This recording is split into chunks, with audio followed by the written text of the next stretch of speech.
প্রশ্ন হচ্ছে যে কাপড় যদি টাকনার নিচে চলে যায় কিংবা ঘুটনা থেকে ওপরে আসে, তাহলে উজুটা থাকবে না খতম হয়ে যাবে?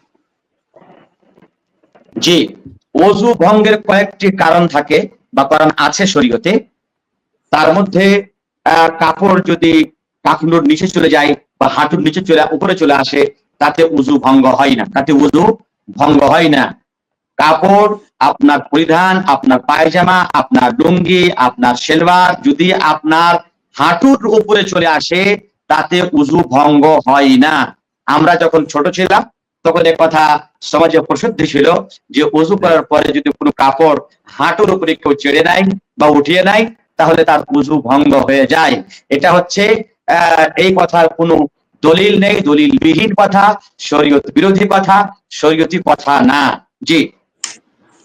যে শুকরিয়া, জাযাকুমুল্লাহ শেখ। আর একটা ছোট্ট প্রশ্ন, কি যেরকম লজ্জা স্থানকে কেউ টাচ করে নাই বা দেখে নাই, তো তাতে কি ওযু টুটবে?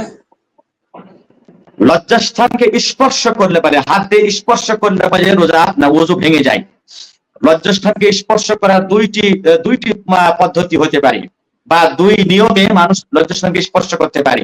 একটা হলো কি কাপড়ের উপর দিয়ে স্পর্শ করা, তাতে ওযু ভাঙে না, তাতে ওযু ভাঙে না। কেউ যদি বিনা পর্দায়, অর্থাৎ তার হাতে এবং তার লজ্জাস্থানের মধ্যে কোনো ব্যবধান নাই, এই মতো অবস্থায় যদি কেউ যদি তার লজ্জাস্থানকে স্পর্শ করে নাই, তাহলে তাতে ওযু ভেঙে যায়, ওযু ভেঙে যায়।